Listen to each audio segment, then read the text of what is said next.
Sir, এই যে আমাদের বরগুনাতে যে ভুক্তভোগী পরিবার যে ওনার স্বামী হত্যাকাণ্ডের শিকার হয়েছেন এবং ওনার মেয়ের ঘটনাটা স্যার আপনি ইতিমধ্যে শুনেছেন আর কি। তো উনি এখানে আছেন এবং স্থানীয় জনসাধারণ ওনারা আছেন। তো উনি একটু আপনাকে সালাম দিতে চাচ্ছেন স্যার। হ্যালো হ্যালো হ্যালো বোন আপনি কি রানী দাস বলছেন? হ্যাঁ বোন আমি তারিক বলছিলাম আমি লন্ডন থেকে। আপনার ঘটনাটা তো সারা দেশের মানুষ দেখেছে এবং কম বেশি সকল মানুষ জানে।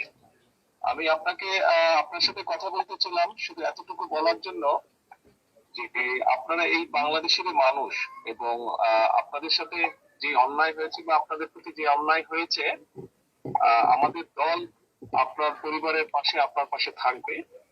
যতটুকু সম্ভব আপনারা যাতে ন্যায় বিচার পান, আমরা সেই সর্বোচ্চ চেষ্টা করব।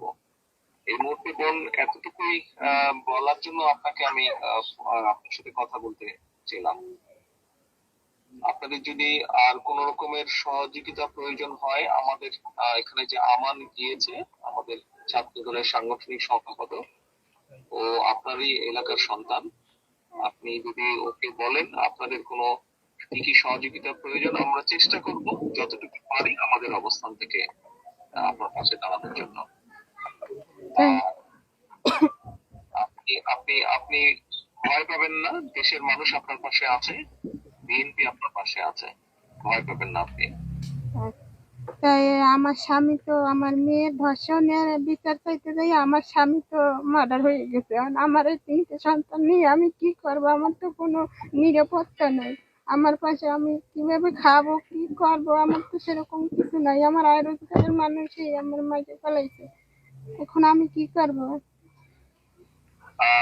আমি আমার নেতৃবৃন্দকে বলেছি, আমার নেতৃবৃন্দ ওখানে যাচ্ছে, আমান ওখানে আছে। আমরা আরো আমাদের দলের সিনিয়র নেতা মানে আরো বড় নেতাদেরকে আমরা বলেছি আপনার সাথে যাবে, কথা বলবে এবং আপনার কি কি সহযোগিতা প্রয়োজন আমাদেরকে বলবেন।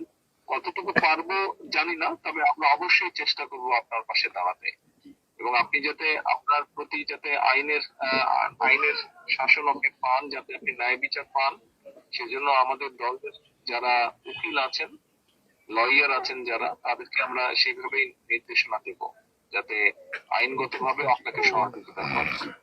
আমার স্বামী মারা গেছে আজকে 6 দিন হয়ে গেল, কিন্তু আজ এখন পর্যন্ত